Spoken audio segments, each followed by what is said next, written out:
नमस्कार, आप देख रहे हैं हर टॉक भारत। मैं हूं दिवाकर विक्रम सिंह। कर्नल वीरेंद्र शाही सर के साथ आज एक बहुत महत्वपूर्ण मुद्दे पर बातचीत करने जा रहे हैं। और इस देश के 140 करोड़ के आवाम को बेसब्री से इंतज़ार है कि हमारा हिस्सा, जो हमारा सिरमौर है, उसका एक हिस्सा जो हमसे 75 साल से अधिक समय से दूर है, वो हमारा फिर हो जाए। आप समझ गए होंगे, पीओजेके। वो पीओके नहीं बल्कि पीओजेके है। ये कर्नल सर ने बाकायदा एक वीडियो में समझाया भी था। और ये कश्मीर में जम्मू में रहते हैं, और जम्मू कश्मीर पूरे खित्ते को ये बहुत अच्छी तरीके से समझते हैं, वहाँ की राजनीति को, वहाँ की स्थिति को, मिलिटरली और भौगोलिक सभी दृष्टिकोण से। आज इसलिए हम इनसे बातचीत करने जा रहे हैं क्योंकि पीओजेके के हालात पिछले 48 घंटों में बेहद खराब होने जा रहे हैं। और पाकिस्तान की सरकार और मियां मुनीर, जो वहाँ के कर्ता धर्ता हैं, उन्होंने पीओजेके में एक तरह से मार्शल लॉ की स्थिति या लॉकडाउन की स्थिति पैदा कर दी है। 10,000 से अधिक पाक रेंजर्स और सैनिक, वहाँ के अर्धसैनिक बल इस समय वहाँ के कश्मीरियों से लड़ रहे हैं। और वो कश्मीरी भारत की ओर देख रहे हैं कि कब भारत उनका साथ दे और वो आज़ाद हूँ पाकिस्तान के कब्जे से। जी हाँ, जो आप सुन रहे हैं वही मैं बोल रहा हूँ। कर्नल वीरेंद्र शाही सर और ज़्यादा उस पर प्रकाश डालेंगे क्योंकि उनको बहुत महत्वपूर्ण जानकारी मिल रही है। उसके आधार पर कुछ निर्णय पर ये पहुँचे हैं और वो विश्लेषण आपके सामने प्रस्तुत करने जा रहे हैं। Over to you sir. धन्यवाद दिवाकर जी।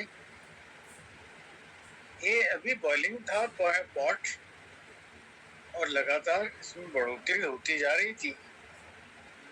अब जब ये इन्होंने पाकिस्तान गवर्नमेंट ने एक नाजायज कब्जे को इतने अरसे से संभाल कर रखा और अभी वो चाइना से भी एक ज्वाइंट स्टेटमेंट दिलाने की कोशिश कर रहे थे कि इसका फैसला यूएन रेजोल्यूशन के मुताबिक किया जाए।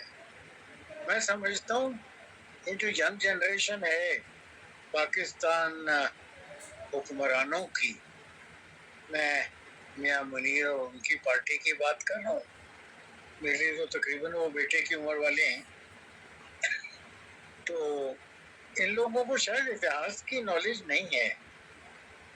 मियां मुनीर की तो मैं नॉलेज ऐसे ही बड़ी कम देखता हूँ। जो उनके वक्तव्य वगैरह आते हैं वो बिल्कुल वो मौलवी एटमॉस्फेयर में पड़े भले हुए हैं और वहीं तक उनकी जानकारी सीमित है।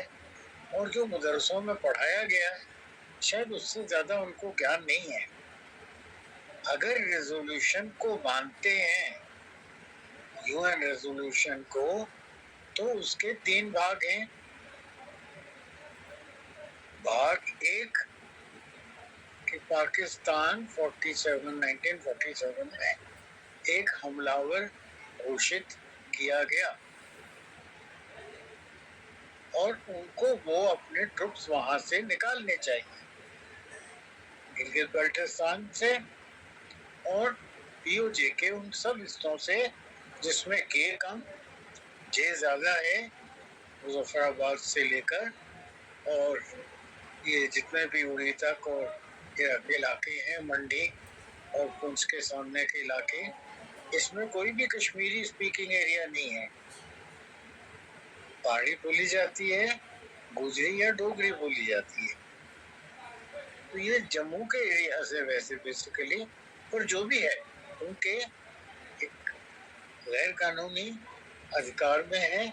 और वो जो उन्होंने अटैक करके लिया, और वो पुराना इतिहास क्या दोहराएं कि हम खाली करा सकते थे अगर ये ऑपरेशन 1 हफ्ता 10 दिन और चल जाता। जो वो यूएन चले गए पंडित नेहरू और वो तब से यूएन रेजोल्यूशन आ गया। तो आज की स्थिति में यूएन रेजोल्यूशन मानो, खाली करो। भाग 2 है कि हमारी इंडियन पुलिस और आर्मी फोर्सेस वहां जाकर शांति और एडमिनिस्ट्रेटिव व्यवस्था कायम करेगी। और भाग 3 था कि वहां प्लेबिसेट कराया जाए। तो भाग एक तो उन्होंने किया नहीं। जब देखा इनको कि शायद भारत की शक्ति अब बढ़ रही है, तो इन्होंने वो हिस्सा दे दिया चाइना को, ताकि उनको भी भागीदार बना सके। चाइना ने अभी तक कोई भी डायरेक्ट कन्फ्रंटेशन भारत के साथ इस इलाके में नहीं किया है। इन सब चीजों को देखते हुए पाकिस्तान का लीगल स्टैंड तो कुछ बता न है। ऐसी सूरत में अब अपने आप को वो एस्टेब्लिश करने के लिए वहां इलेक्शन कराना चाहते थे, ताकि कह सकेंगे जी अब तो हम इलेक्टेड गवर्नमेंट हैं। अब वो इलेक्शन लोकल्स को बिल्कुल पसंद नहीं है, और जिस तरह वो सड़कों पर पाकिस्तानी हुक्मरानों के खिलाफ खड़े हुए हैं, नारे लगा रहे हैं ये जो दहशतगर्दी है इसके पीछे वर्दी है, और उनका अभिप्राय पाकिस्तान आर्मी और पुलिस फोर्सेस की वर्दी से है। जिस तरह वो इनको पकड़ लेते हैं, इनकी वर्दियां फाड़ रहे हैं, और पाकिस्तानी सोल्जर्स की पेंटें उतारी और उन पेंटों की नीलामी की उन्होंने, और हवा में उछाल उछाल कर फेंका, जिसके वीडियो पिछले 4-5 दिन से वायरल हो रहे हैं। ऐसी स्थिति में उन्होंने एडिशनल लगभग 40,000 सैनिक लाकर वहां अंधाधुंध फायरिंग की, और जिसमें बहुत से जांबाज जो वहां एजिटेशन कर रहे थे पाकिस्तान के खिलाफ, उनकी मृत्यु हुई। जब उनको दफन करने लगे, तो जो दफन करने लोग गए थे फिर उनके ऊपर फायरिंग की। ये कितनी ज्यादा जालिम जहालत है पाकिस्तान आर्मी की। तो ये सब सिलसिला वहां चल रहा है। वहां की जनता जो ओरिजिनल है वो पाकिस्तानियों को बिल्कुल नहीं चाहती। बड़ी कोशिश की है पाकिस्तान ने तो वहां डेमोग्राफिक चेंज करने की, पाकिस्तानी पंजाब का जो भाग है वहां के लोग वहां बसाने की, और वहां पर इस तरह करने का कि लोकल कश्मीरी या लोकल जम्मूआइट, जम्मू के मुस्लिम डोगरे जो वहां बसे हुए हैं, जम्मू एरिया के पहाड़ी जो वहां ओरिजिनल हैं, उनको वहां से खदेड़ा जाए। और अब वो सड़कों पर हैं और किसी भी तरह का समझौता पाकिस्तानी गवर्नमेंट के साथ करने को राजी नहीं है। तो इस जोर जबरदस्ती के बीच में एक न एक दिन तो पाकिस्तान को वो इलाका छोड़ना पड़ेगा। दूसरी ओर जब वो देखते हैं भारत के कश्मीर में जो ओरिजिनल कश्मीर है उनके कब्जे में जो नहीं आ पाया, उस कश्मीर में प्रगति हो रही है, उन्नति हो रही है। बड़े मॉल्स बन गए हैं, हॉस्पिटल्स बन गए हैं, स्कूल कॉलेजेस बन गए हैं, चौड़ी सड़कें बन गई हैं, और आज ये कनेक्टिविटी हुई है जोजिला पास की, जो श्रीनगर को लद्दाख से डायरेक्ट जोड़ देता है। ऑल वेदर रोड है, 10,000 10,500 फुट की ऊंचाई पर ये लगभग 13.5 किलोमीटर लंबी और 550 मीटर चौड़ी ये एक बड़ी सड़क बन गई है। तो इस सब को देखते हुए वो इलाका बहुत पिछड़ा हुआ है, प्रगति चाहते हैं, और सबसे पहले अनाज चाहते हैं। ना वहाँ एजुकेशन है, ना एजुकेशनल इंस्टीट्यूशंस हैं, ना वहाँ राशन सप्लाई है, ना वहाँ टैप वाटर सप्लाई है। तो बुरी हालत में बेचारे रह रहे हैं। वो मुक्ति चाहते हैं, वो आज़ादी चाहते हैं। हालांकि पाकिस्तान उनको आज़ाद कश्मीर का नाम देता है, जो कि एक अट्टहास की बात है। कर्नल सर, 2-3 बातें और हमें बताते चलिए।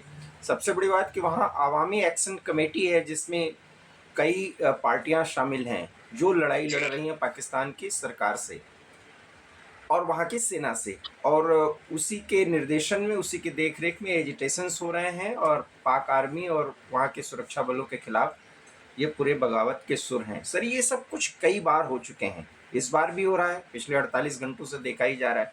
क्या भारत इस पर करीबी नज़र रख रहा है, और मौका यदि मिला, मैं बोल रहा हूँ यदि, तो भारत कुछ फाइनल सपोर्ट कर सकता है?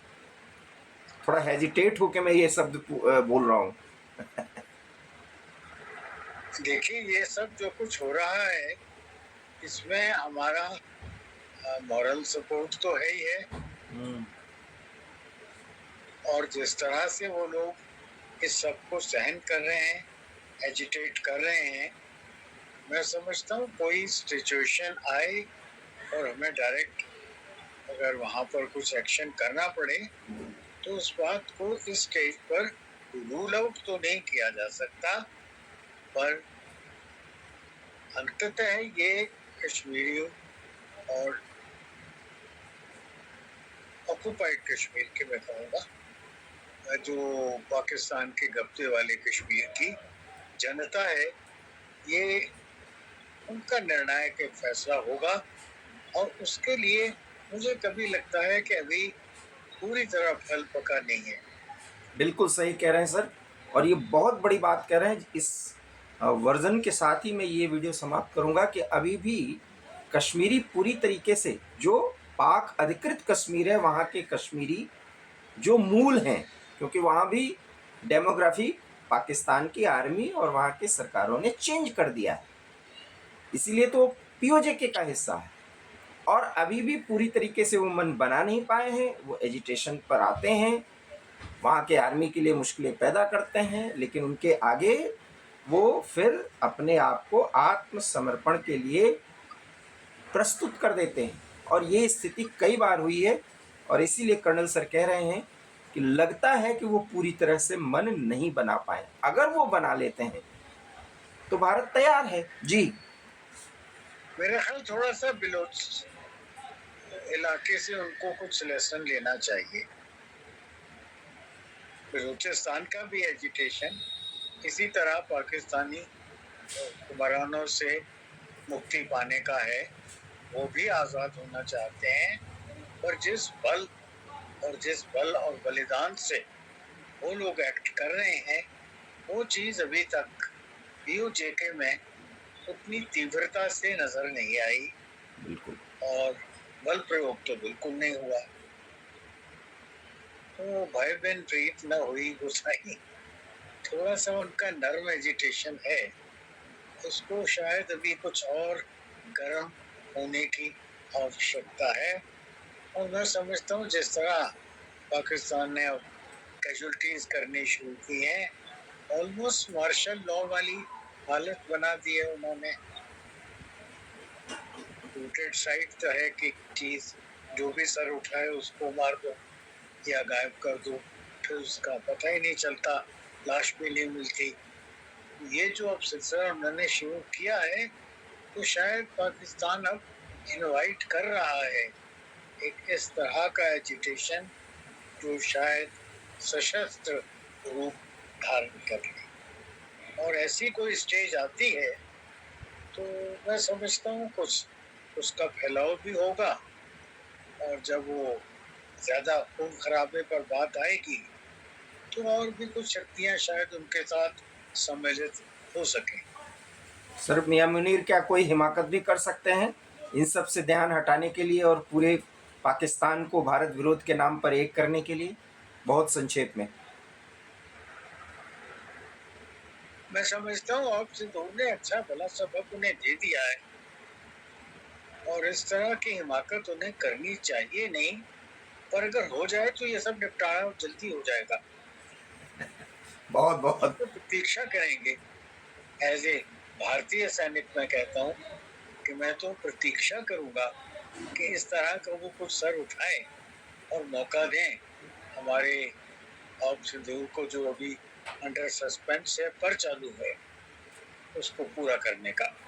बहुत बहुत धन्यवाद। ये जानकारी देते हुए जो कर्नल सर ने बताई, ये उसके विशेषज्ञ हैं। उस जानकारी में एक और बड़ी जानकारी हम आपको दे रहे हैं। सिप्री जो परमाणु हथियारों के बारे में रिपोर्ट रखती है पूरी दुनिया के, उस सिप्री का एक रिपोर्ट आया है कि 12 परमाणु हथियार पूरी तरीके से हमारे मिसाइल, जो 12 मिसाइल लैस जिस पर परमाणु वॉरहेड लगे हुए हैं, वो दुश्मन की तरफ तैनात कर दिए गए हैं।